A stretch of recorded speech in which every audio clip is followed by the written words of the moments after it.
I was inspired to kind of come on here and do an episode because of what I see going on in Australia.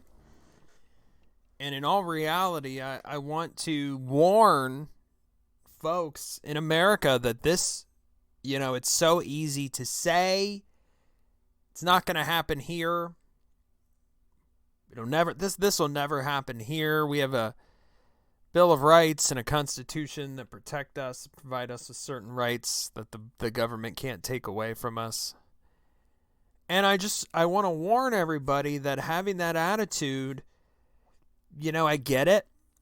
I totally get the want and the desire to not think about these things. These aren't easy things to think about, and I understand that.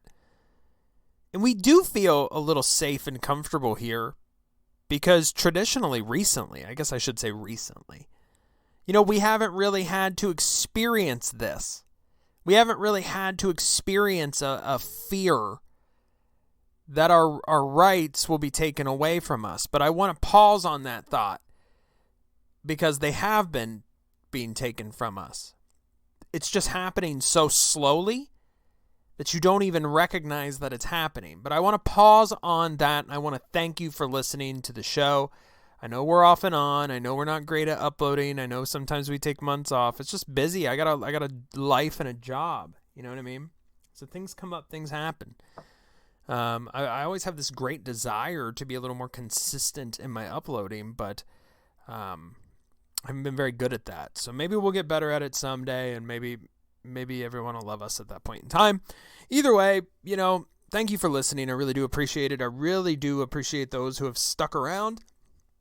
And I appreciate any of you, any patriots that listen to the show. You are appreciated. You are loved. Please like, subscribe, share, do all of the things to this show because we will continue to post. I just can't promise the frequency that it'll happen.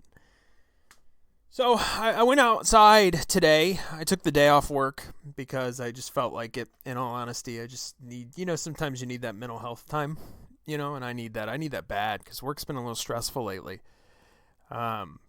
And so I needed some mental health. Honestly, I don't think I took enough. I think I should have taken like a week or something. That would have been nice. I took a few days. Had a long weekend. Did some cool things over the weekend. Hung out with some friends last night. Did a fantasy football draft. I think my team sucks.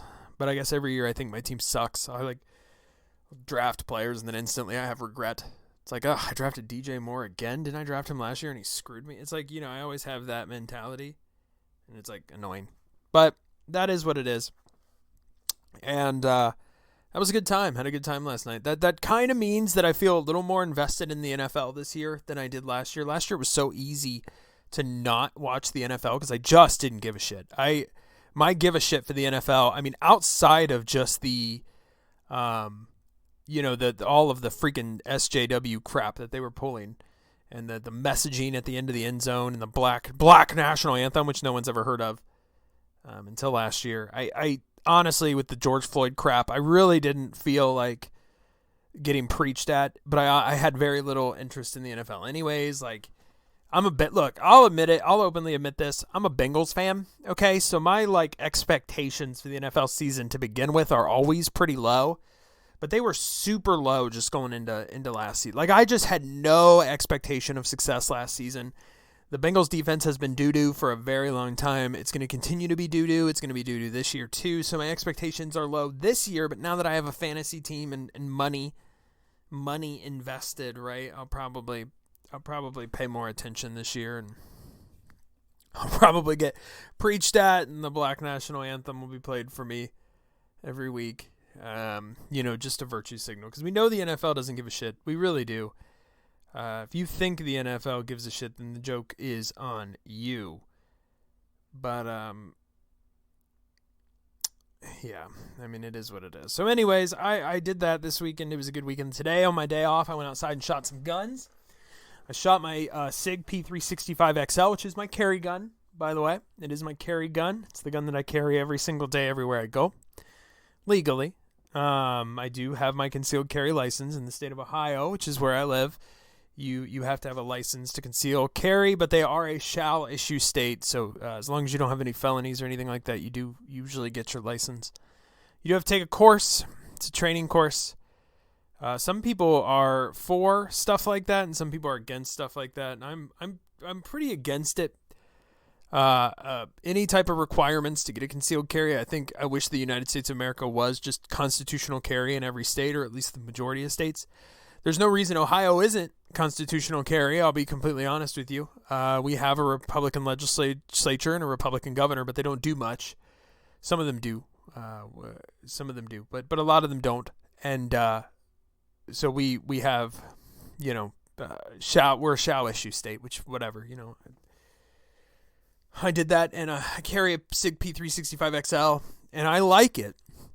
I like the P365XL because I just think it's the best carry gun that I've shot. And this is my opinion, and I know this is controversial because a lot of people like the Shield, especially the Shield Plus. That's the Smith & Wesson Shield Plus. A lot of people seem to really enjoy that, and some people have even pivoted away from carrying a P365 or a Springfield Hellcat. Some people have pivoted away to carry that gun, and that's I haven't shot it, so I'd love to shoot it and see how it feels. But I carry a SIG P365XL. I carry it inside the waistband, and I carry abdominally. Abdominally? Is that a phrase? I carry abdominal inside the waistband. I just find it's easier to access a draw than from behind, and I also have fears that if somebody attacks me from behind, if they can see that I have a firearm, and I print more in the back than I do in the front. I guess that, everybody's body is different, but my body, the way my body type is, I print more in the back than I do the front, and so I want to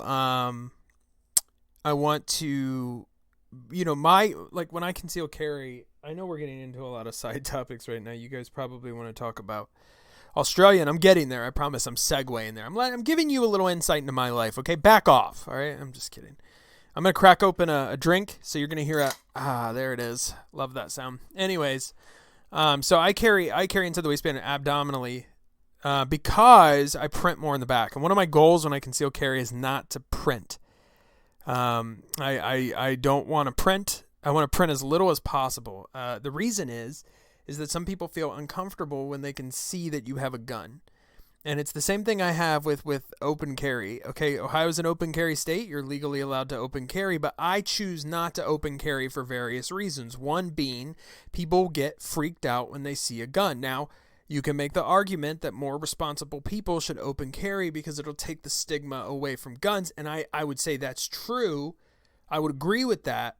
But open carrying in a Walmart or a Meijer and making everyone around you feel uncomfortable and creating a bit of a scene, I'm just not really into that, okay? I want to carry my weapon because I want to have personal protection. I want to be able to protect others around me in the instance of some shit going down.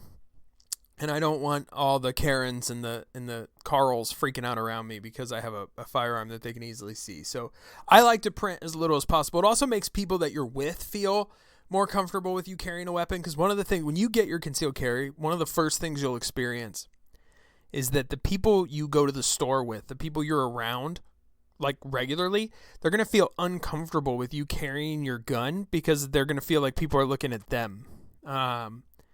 So there's this weird transfer of anxiousness that goes from you who's carrying your firearm and maybe you're comfortable with it to the people who you are constantly around and with. So that's a weird thing. So I just like to print as little as possible. I don't like to announce that I have a firearm.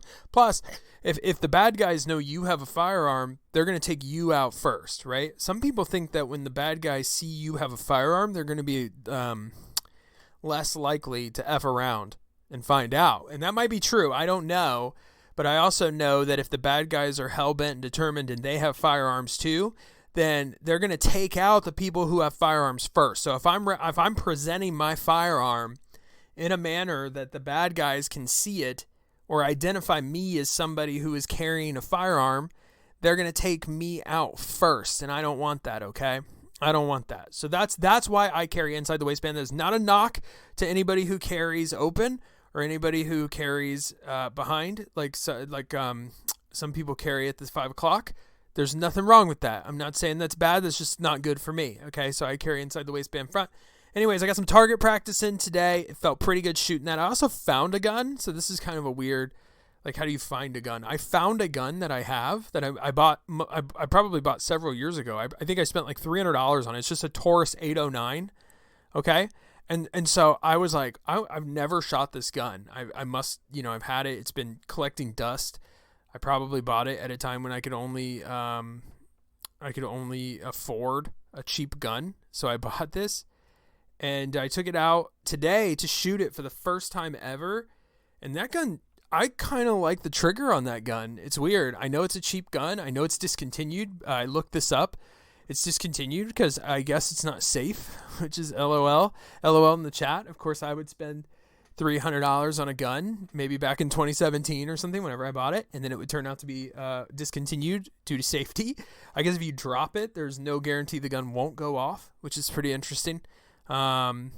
Pretty interesting. It's a double action, just pistol. It's kind of a duty pistol, really. It's just a larger pistol with a larger barrel length than a compact. I shot it for the first time today, and I kind of love the trigger on that thing, which is hilarious to me because I don't like the trigger on the P365 XL that much. I like it, but I just don't love it. I'm not in love with that trigger. I have the tendency to jerk that trigger. I don't know what it is, but that double action 809 Taurus, that trigger was smooth. It was nice. The pull on it was simple. It was great. Maybe I just like double action guns. I don't know. It's the first double action gun I've ever shot. So I really don't know. Maybe I just love it. Maybe I do. Yeah. So I just, anyways, I want to segue now. And I want to segue into Australia, and I think this is the perfect segue. I'm going to explain why, okay? I was out shooting because I want to be a proficient shooter. I know, and I would encourage you guys too. If you buy a gun, please get training.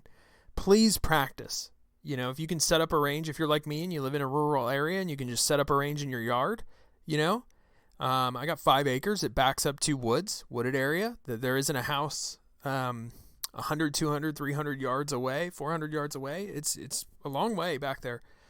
So I have a nice hill that's just a natural hill that acts as a great backstop. So I can set targets up in my backyard and I can go out there and I can shoot and I can get reps in.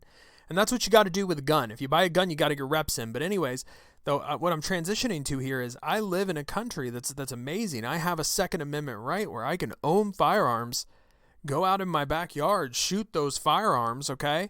Get training with those firearms and be proficient with those firearms.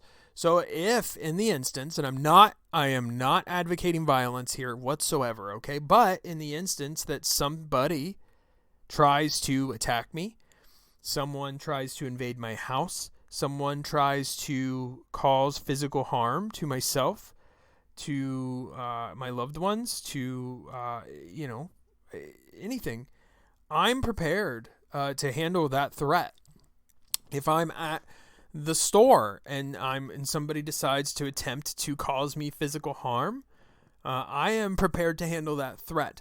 And I am very happy to live in a country where I'm allowed, my rights are respected. Okay. I hate to say I'm allowed, but I am allowed. God allows me to carry that because that's a God-given right to carry a firearm. I have a God-given right to bear arms. And that is not just to protect, the left always likes to say when they're talking about the Second Amendment, well, that amendment was, that was a time when people were firing muskets. And things are different now. But I will remind you that back in revolutionary times, people didn't just own muskets. People owned cannons. People owned warships. I mean, it was not, I've heard Joe Biden say this. So I'll speak about this. Joe Biden said in a speech, I don't remember when, it's hard to keep track of his speeches because they just don't make a lot of sense and they're pretty challenging to watch. But Joe Biden said in a speech that he, the Second Amendment isn't, what did he say? Isn't unlimited or something like that. Like when the founders were drafting when they were drafting the Bill of Rights, people, they owned muskets. It goes back to the musket thing. But that's not true. People did own people were allowed to own warships back then. And oftentimes the United States government, who at the time didn't really have a navy, they would borrow warships or pay individuals who owned warships to use their warships in battle. That is not uncommon. And, they'd have to pay you for it, but it would happen because the public, the people were allowed to own these firearms. There was no limit to the firearms that a person could own back in in revolutionary times. Biden likes to make you think there was. There wasn't.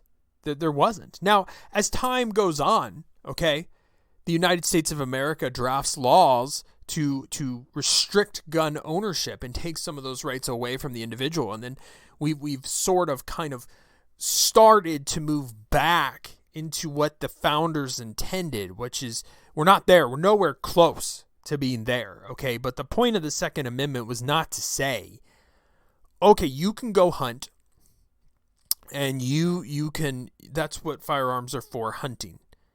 That was not on the mind of the founders. The founders put the Second Amendment in place to protect the other amendments. That there's mention of a well-regulated militia. The truth is that is put in there to say that what is the militia? The militia is the people. The people can form a militia at any time.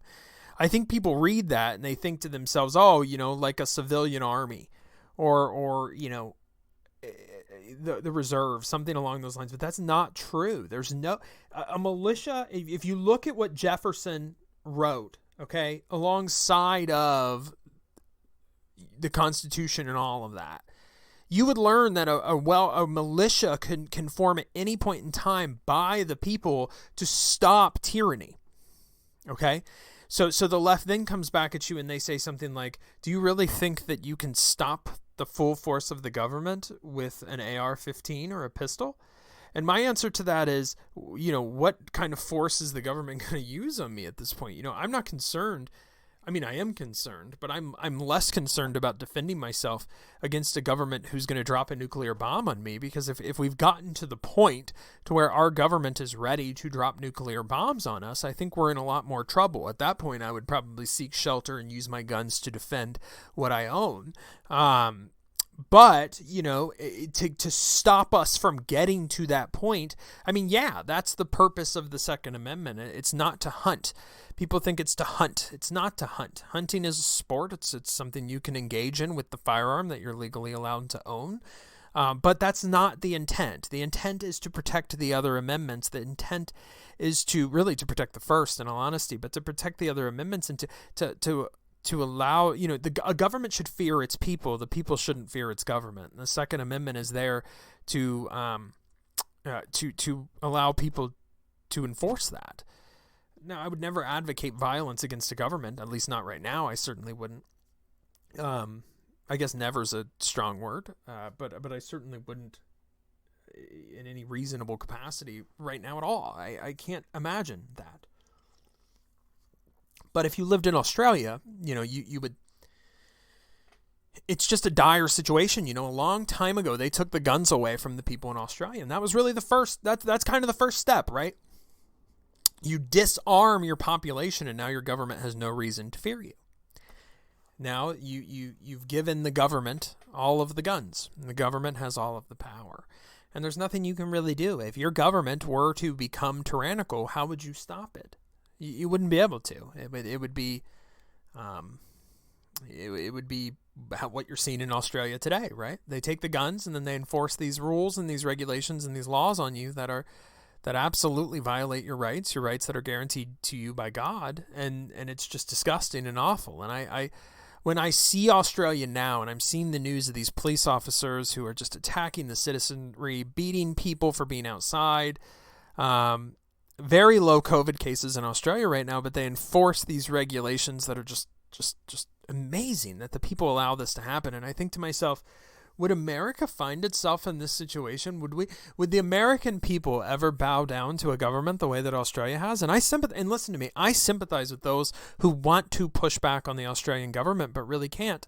I sympathize with these people, but you should have gotten out a long time ago. And I know, look, I know I get it. That's so easy to say. That's so easy to say. And there's probably a national pride that you have in your country. And I respect that. I just wish you were surrounded by more fighters. I really do. I really wish that more people felt the way as those folks feel. I really do. But it seems like a lot of people are just perfectly fine with being bent over, in all honesty, by their government. It's a sentiment that I personally can't fathom or understand. Because I don't feel that way. I feel the opposite. I feel like we need to hold our government accountable, and our government answers to us, not the other way around. But I do think it could happen here. I do, and I want to warn people, and I mentioned this at the opening, I want to warn people who say, oh, that'll never happen here because of the Constitution. That'll never happen here because the Bill of Rights. That'll never happen here because the American people wouldn't allow it. And I want to pause for a second. I want to ask you a question. You know, a year ago today, what did Australia look like? I know, it's hard to go back and think about that, but I'll help you. You know, there was talk of mandates. There was talk of restrictions. People were being locked down, you know. What you see in America today, I should say, vaccine mandates, mask mandates, okay? Certain cities, New York City, requiring vaccination to do basic things, to do things that you would have just done in your daily life before all of this. Now you have to be vaccinated, and damn if you can't get vaccinated, which is the question that I've always had, no one seems to answer to, is what if you're medically unable to get the vaccine? And it seems like the position of New York and many companies in the United States of America who are requiring vaccination is, we don't give a damn if you can't get the vaccine. Which is, by the way, medical discrimination. There's no other way to look at it. If I have an allergy that prevents me from getting the COVID vaccine, you are now telling me that I can't have a job because of that allergy. And I just think to myself, that is medical discrimination. There's no other way to look at it. If you are denying someone employment because of a medical condition, that is in itself medical discrimination. So I'm interested to see how these companies are going to survive lawsuits when the lawsuits come, and they will come. And I'm curious to see what position the courts will take on this issue, because legally, I don't see how a company can do this. I definitely see how a company could, I don't know. I could see how the company could say, look, you have to get the vaccine unless you have a medical reason not to. I think legally a company could probably get away with that. But they have to provide accommodations for those folks who have medical conditions. It's just that simple. So I don't see how you're going to get around it. But I want to warn people, people are doing it right now. So you're seeing this in America right now. And I don't know where we go from here. So I wanted to go through this and talk just briefly with you guys, do a comeback, and tell you that if you feel like this can't happen here, well, the Supreme Court told Joe Biden that he couldn't extend the eviction moratorium, and he did it anyway. And I don't know if there's challenges out there right now, but he just ignored them. So who's going to protect our rights if not the citizenry? When the Supreme Court says you're violating the Constitution and the leaders say we don't care. Just for something for you to think about. Anyways, I want to thank you guys for listening. I really do appreciate it. Please hit like, subscribe, comment. We'll be back. Thank you all very much, and I will see you guys next time. Just keep thinking about it.